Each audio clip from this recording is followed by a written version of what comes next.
The Disciplines Essential in the Spiritual Aspirant, Part 6. By Sri Muruganar, translated and presented by Robert Butler.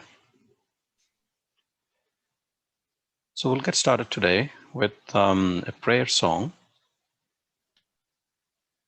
composed by Robert. இன்பம் கடலாய் இயல்கின்ற வேங்கடனே துன்பம் சிறுநுரையாய் தோன்றிடும் நாம் அன்பான வெள்ளத்தில் வாடிக்கரைந்தழியும் வண்ணமாய் எள்ளளவே உன்னருள்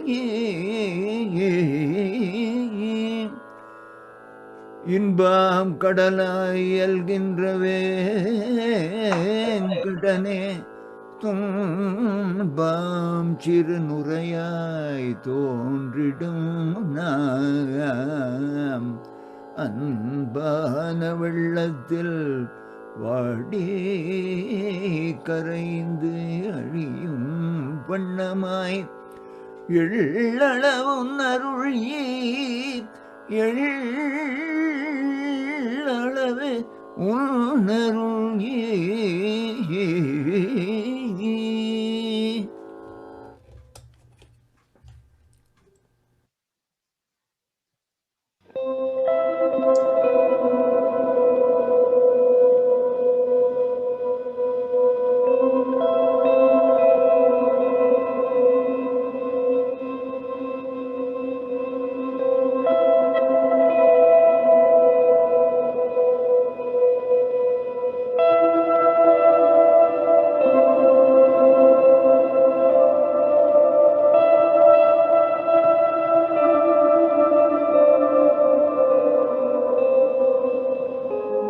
O Venkata, you manifest as the ocean supreme of bliss, and we as sorrow's foam, merely appearing within this.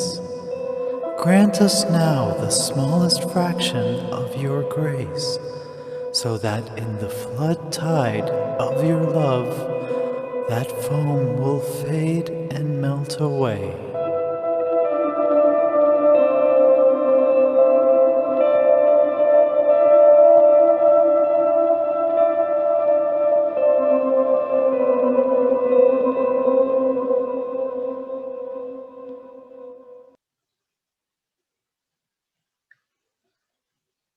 This prayer of Robert has a lot of similarity with verse 101 of Akṣaramaṇamālai, where Sri Bhagavan prays to Aruṇācala. Let's listen to that.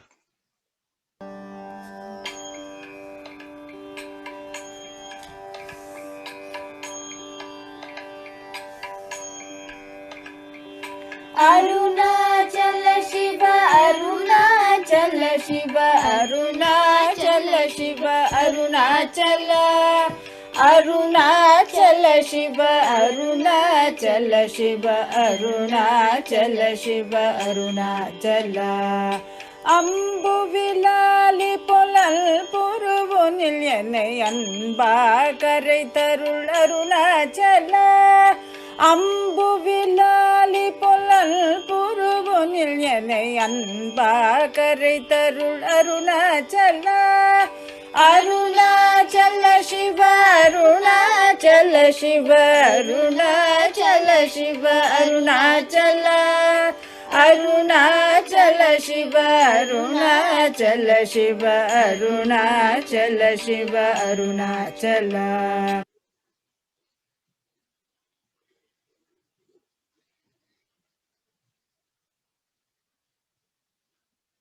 So, Om Namo Bhagavate Sri Aruṇācala Ramana. So that was a nice prayer by Robert. And I just want to go back to the prayer real quick. And I had a question for him. So Robert, what do you mean by sorrow's foam? That seems to be similar. This seems to be similar to the word eyes that Bhagavan used in his prayer. So could you explain sorrowful?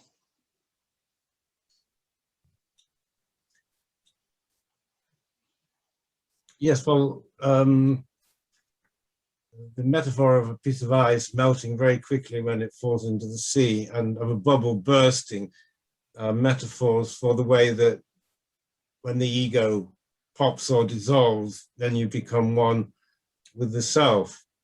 And I didn't realize till afterwards that Bhagavan's verse didn't come to mind, but Anand told me about it, and I saw them both as metaphors for the ego. And the term Sirunurai means little bubbles.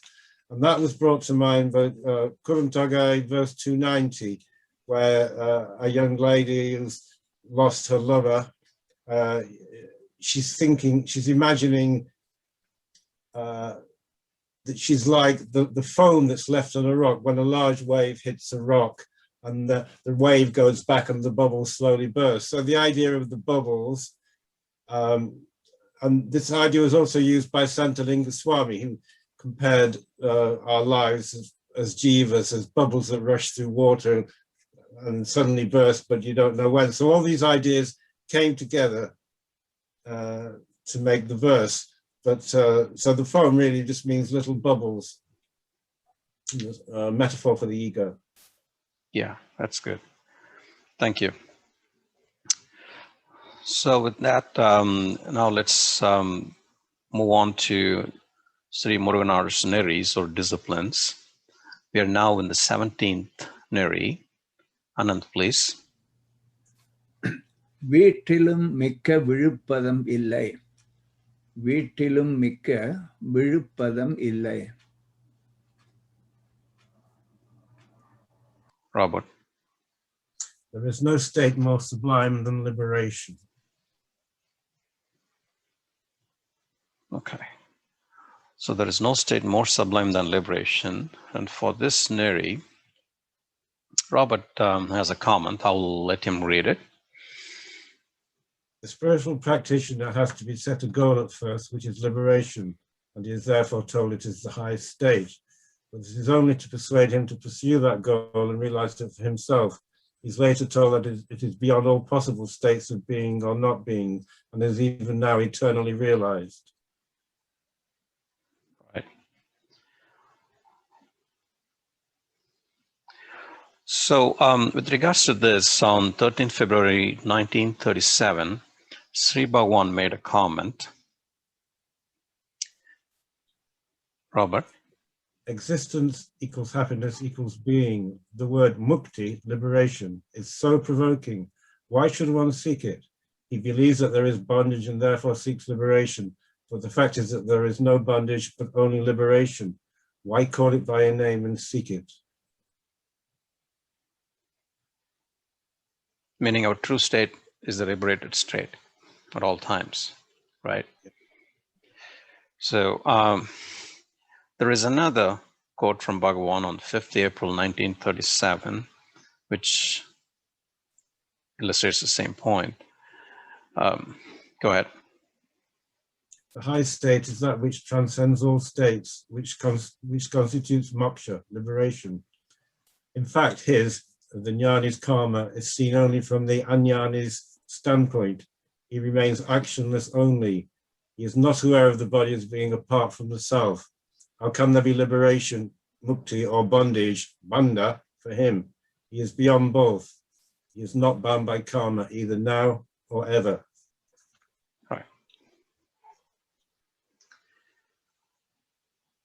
So I'll let you give any additional comments regarding this neṟi.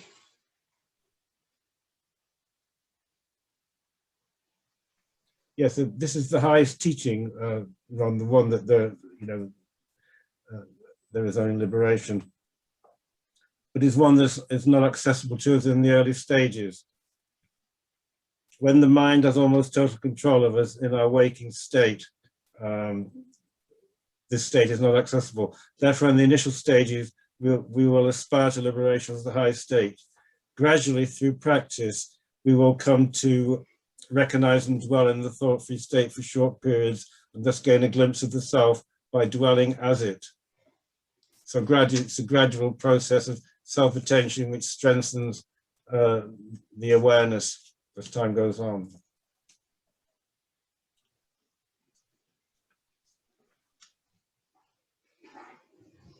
Right. Okay, so to me, I think this concept reminds of one of Sri Krishna's verses in Bhagavad Gita. The unmanifest eternal is the supreme goal, attaining which they return not. So he's also talking about the goal there. But once again, it's good to have that, right? I mean, Yes. to know, because a lot of people are not even realizing what the true purpose of human birth is. We need to have a lakshya. Yeah, exactly. Yeah, you need to have the lakshya, you need to have the goal, and that really sort of helps. And that's what Muruganar is trying to point out here. In fact, why? Sorry? The stick that stirs the funeral pyre, the stick burns in the end, but you still need the stick.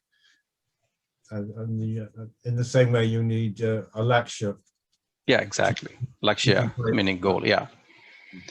So so that was what comes to my mind. And I can see a lot of people are not aware of this goal, this very goal of a human birth.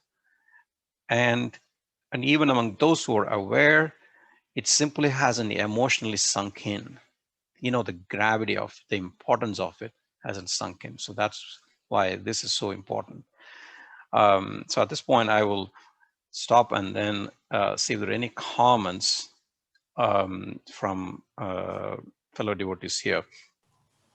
Particularly, I want to hear how does anybody want to share how, to the extent to which this particular lakshya has sunk in or not, so I'll just let the devotees share their thoughts here.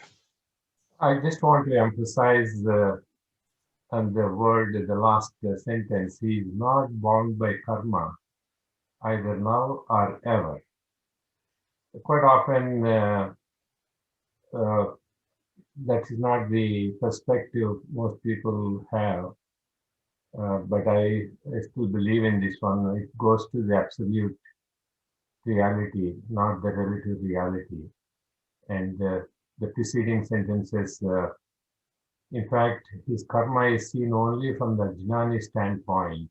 He remains actionless only. He is not aware of the body as being apart from the self. And how can there be liberation? It is a perspective that one has to have, that one is not bound by karma at any time. Quite often, it is not the usual way people take it into consideration. Right. So any other thoughts on going back to the Muruganar's Neṟi?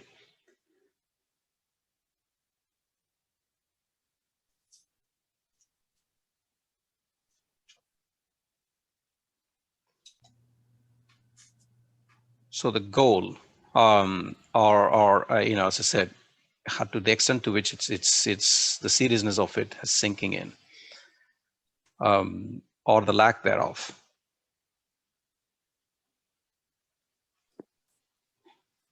I have a question. Yeah, sure. Go ahead, Asha. Yeah. So I'm trying to a little bit understand that if I'm not attached to my body in the sense of, then the karma also doesn't affect me of my whatever I do, is that? Or am I kind of mixed up in thinking? So it's only for the jnani. So for the jnani, he's released from all the three karmas, the sanchita, prarabdha, and agami karmas. So none of the karmas touch him anymore, because all the karmas are for the ego, right? But the jnani is not the ego anymore. So he is the jnana. He is the perfect state. So he's not. So none of the karmas touch him anymore. Bhagwan actually uses an analogy in one of his verses, like when a man with 3 wives dies, all 3 ladies become widows. Same way, when one is self-realized, he is released. I mean, he is not bound by any of the karmas, the sanchita karma, the prarabdha karma, agami karma, all are gone. So, with living life, more you start getting detached, you kind of get detaching your little bit of your karma also. Exactly, right. And the more and more you are detached from the worldly things, the less likely you are to do fresh actions, and thereby you are less likely to accumulate more and more karmas. But and its phalas. Yes, Robert. Right. You can't actually detach from your body. All you can do is to turn away from it. If you try to act with detachment, it's just another form of ego. So even though, yes, you need to be detached from your body, you don't think that. You just be aware of yourself the whole time that you are. And then eventually you'll come to see your body as just part of the world around you. And then a detachment will naturally arise because it isn't you. If you look at a chair across the room, it's not you. You look at your arm in front of you, oh, it's my arm, you know. But when you see from the jnani's point of view, you'll see the arm in front of you, and you'll see the chair and the sky and the moon. That'll, you know, that's all the self. It's all you. Right, right. Nice point. Yeah, so yeah, it makes more clear. So, okay, thank you. You're welcome. Thank you. Any other questions or comments?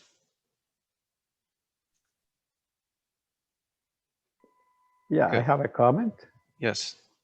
Yeah, basically, I think what you're asking is, you know, how much is moksha actually guiding our lives or leading our lives? Exactly right. So that's the point I was trying to focus on. Yeah. Yeah. But yeah. That's fine. Go ahead. Yeah.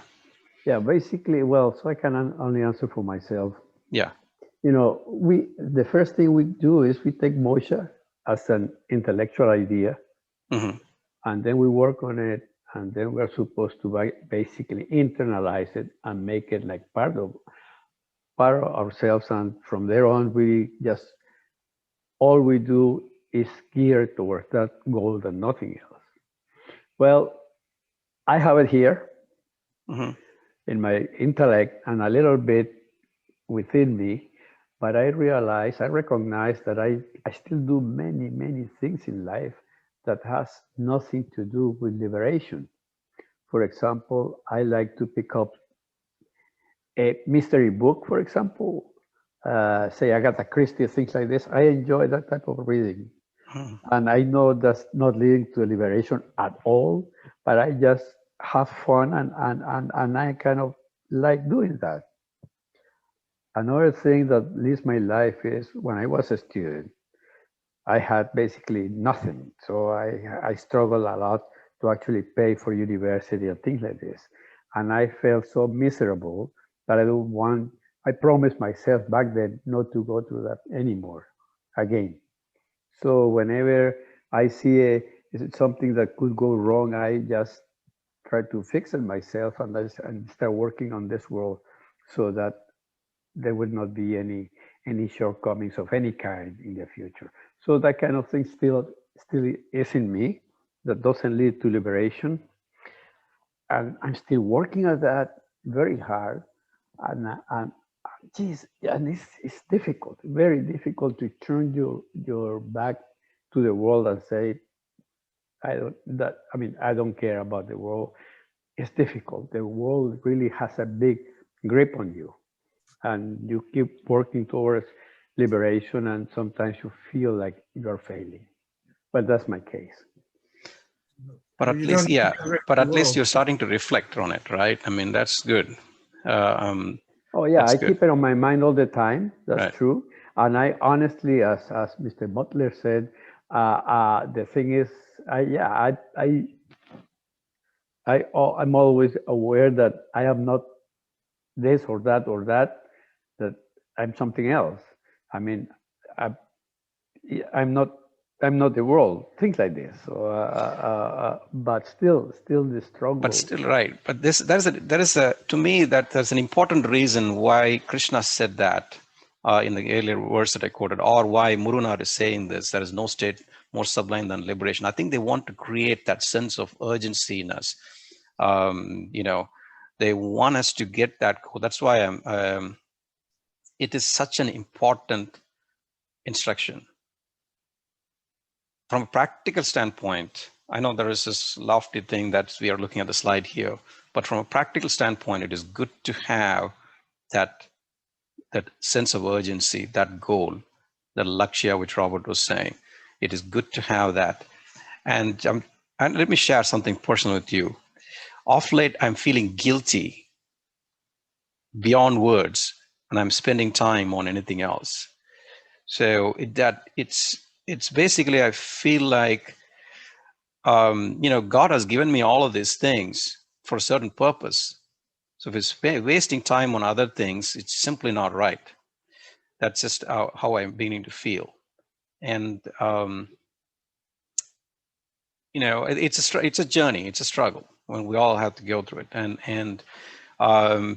So yes, Umberto likes reading the mystery books, but are you feeling guilty about it? That's a start. Very good. That's a start. Oh, yes, and then very much now guilty. Right. And now we need to act upon it. Slowly and steadily act upon it. Maybe cut it down a little bit, and replace it with Shravana, Manana, Nididharshana, reading, reflecting, and practicing Bhagavan's teachings. And slowly and steadily, we will improve. And that's really a good start. Thank you. With that, we'll go to the next Neṟi. Yasin, did you want to make a comment?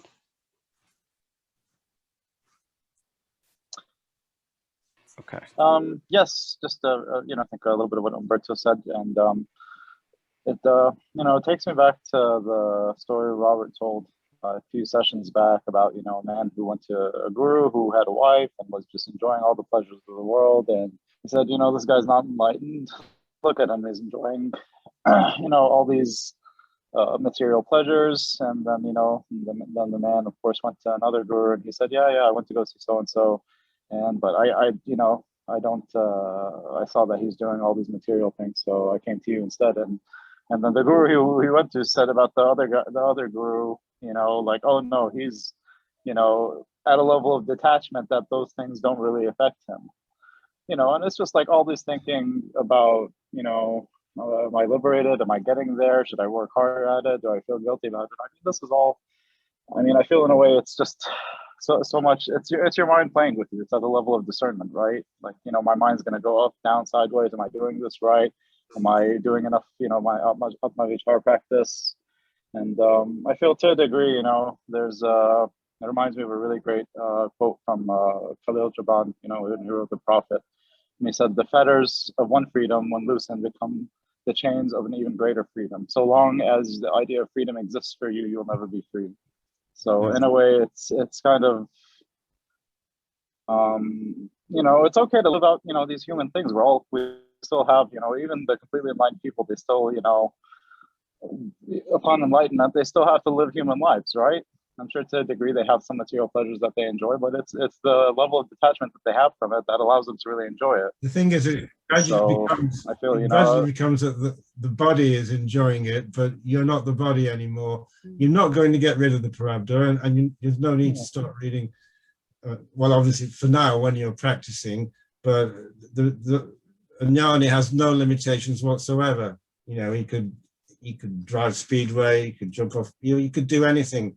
I regard it as a feedback loop. The more you experience things, then you practice self-attention, and then it's fed back to you that didn't work. So gradually you keep detaching, and every time the world kicks in and you go after something, eventually your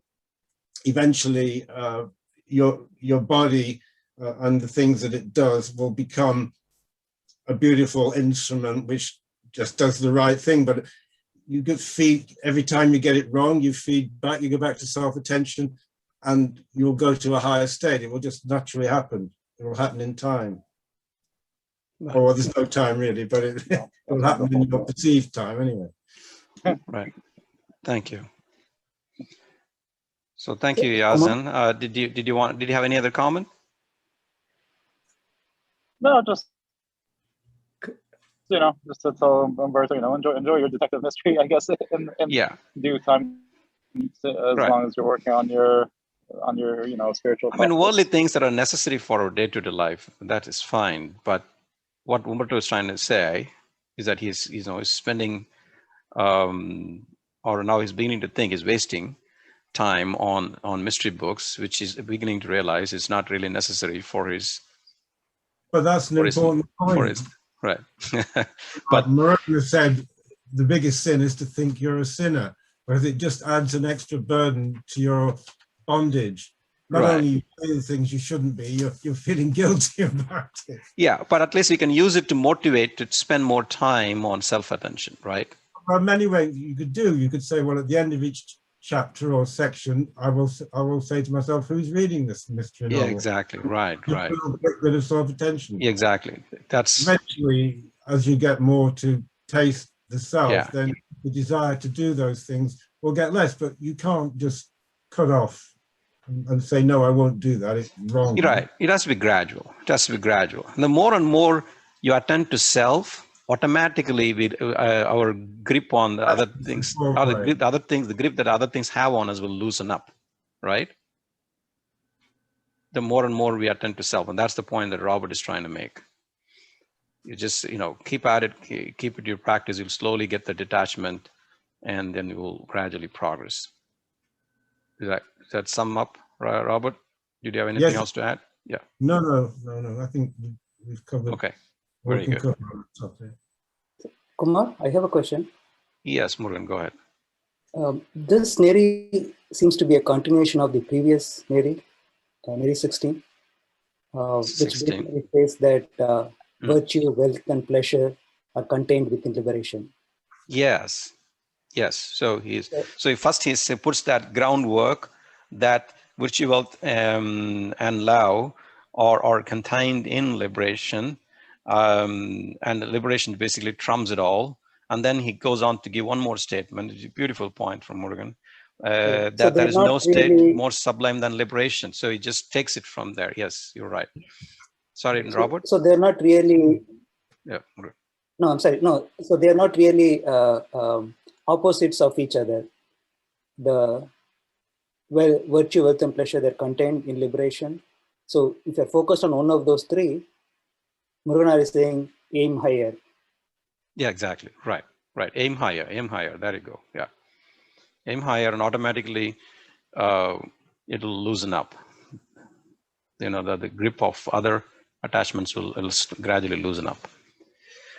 So thank you. With that, we'll go to the next Neṟi. Anand. Thannai pola piranai ninai. Okay. Thannai pola piranai ninai. Regard others as if they were yourself. Right. Okay, so regard others as if they're yourself. So, with regards to this, Robert made a comment. The words regard other as if they're yourself has two possible interpretations, depending on whether we take the word thannai, oneself or yourself, to mean our ego or the self, the reality. And thus it gives rise to two levels of teaching. So let's start with the interpretation of thannai meaning self or the reality. And then here, Robert brought out a quote from Bhagavan. I'll let him read that. Please go ahead. Bhagavan always spoke from the standpoint of the self and thus always taught the latter teaching. For example, in Talks 238, he says, because people think they are jivas, Sri Krishna has said that God resides in the heart as the operator of the jivas. In fact, there are no jivas and no operator. The self comprises all.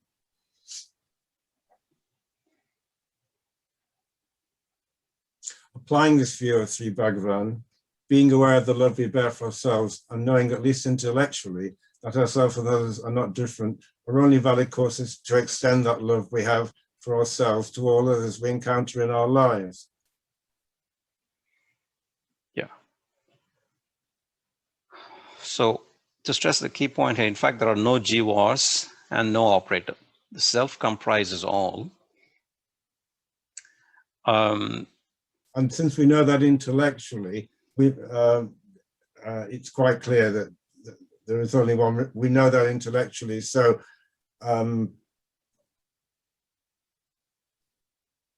we must proceed on the basis that people are not different from us, although we can't actually act it out in real life as we would wish.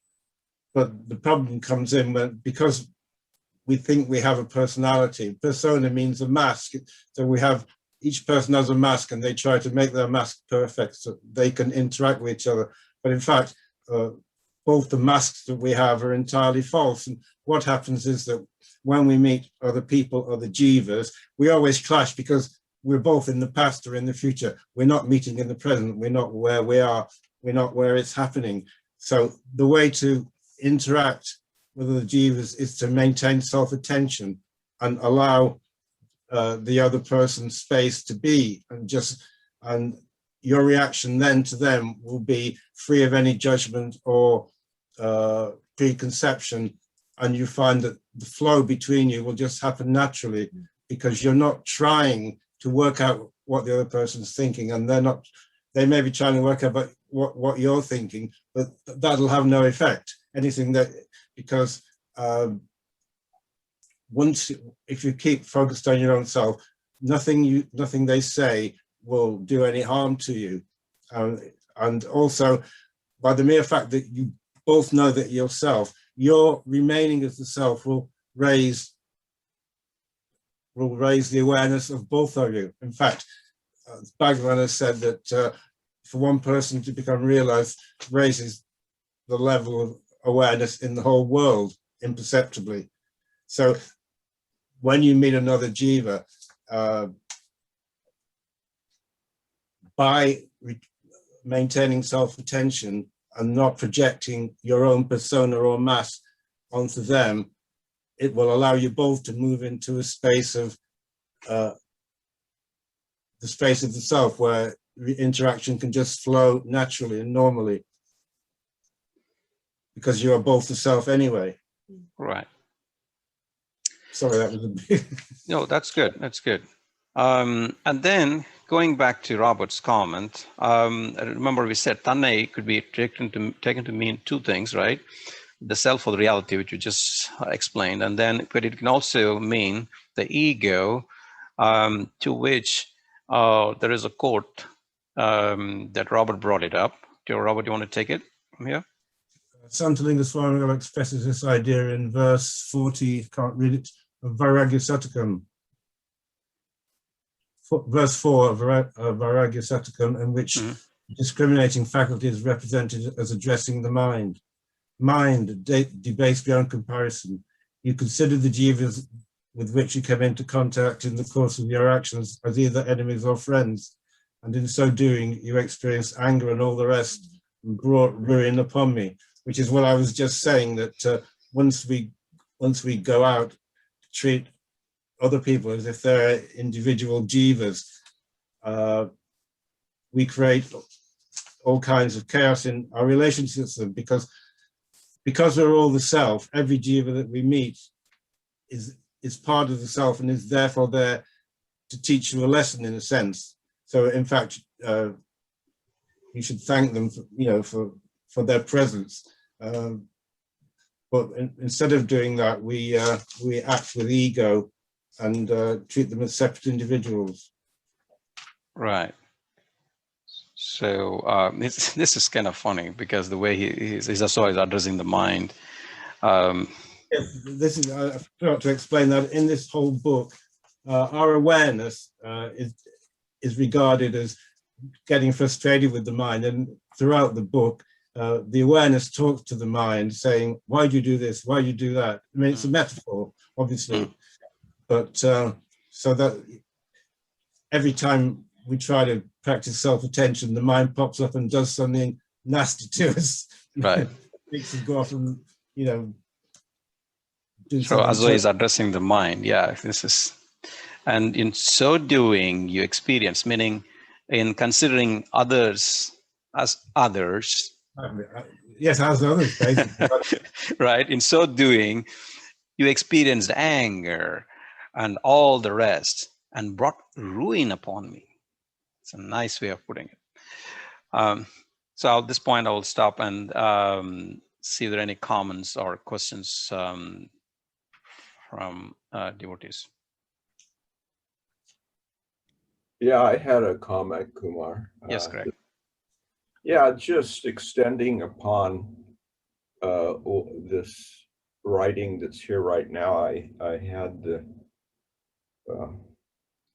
consideration some time ago that really, when it's really picking up for what I'm saying is saying the same thing that's said here, but still it's from a slightly different angle. You know, this, you know, seeing yourself as separate from other separate things, people, and what have you, you know, really is the root of all the things that people consider sinful. If you didn't see things that way, it wouldn't occur to you to kill someone or steal from them or cheat them or lie to them. It doesn't make sense anymore. And, you know, actually, it's the deepest morality to, you know, really basically have that go away. It's pretty clear. And just like it said here, I mean, it's natural for separate things to feel fight, flight, freeze, craving, and aversion. That's, you know, the nature of quote unquote relationships between two things is craving or aversion to some degree. So, you know, it's very clear, actually. Anyway, thank you. You're welcome. And this applies not just to human beings, but also to animals. You know, what he says in this Neṟi. Sorry, go ahead. But, you know, all of existence, actually. Right, right. Any other comments? Yeah, and to environment as well, mountains and rivers and. Yes, there you go. Right, all of it matters. So we just need to consider everything, living and non-living, as no different than ourselves, and then automatically we realize how to deal with them.